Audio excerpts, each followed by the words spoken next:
50 বছরে অভিনেত্রী, তার মোট সম্পত্তির পরিমাণ 862 কোটি টাকা। স্বাভাবিক কারণেই প্রশ্ন জেগেছে মনে, যার এই বিপুল সম্পত্তি তিনি কে? প্রথমেই জানিয়ে রাখি, তিনি কিন্তু আলিয়া, দীপিকা, প্রিয়াঙ্কা চোপড়া নন। তিনি বলিউড অভিনেত্রীর সবার সেরা। শুধুমাত্র রূপে নন, অভিনয় গুণে তিনি খুব জনপ্রিয়। নিজের ঘর ঠিকভাবে সামলে উঠতে পারছেন না ঠিকই, কিন্তু এখনও নিজের টপ পজিশন ধরে রেখেছেন বলিউড অভিনেত্রী।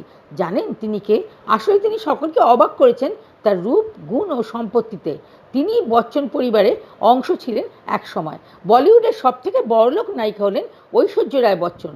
তার মোট সম্পত্তির পরিমাণ কত জানেন? শুনলে চোখ কপালে উঠবে।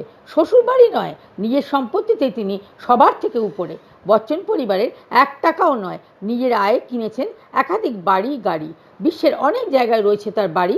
বিনোদন জগৎ জানাচ্ছে এই সবটাই তার নিজের টাকায়। তার সম্পত্তি ছড়িয়ে আছে বহু জায়গায়, বিশেষ করে দুবাইয়ে তার যে বাড়ি রয়েছে তার দাম 15 কোটি টাকা।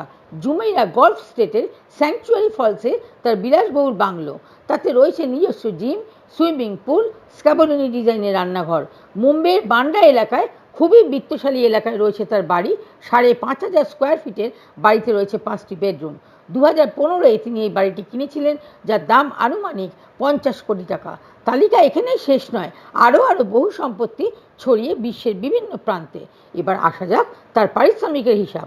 প্রতি ছবিতে অভিনয়ের জন্য তিনি নেন 10 কোটি টাকা এবং বিজ্ঞাপনের কাজের জন্য তিনি নেন 7 থেকে 8 কোটি টাকা।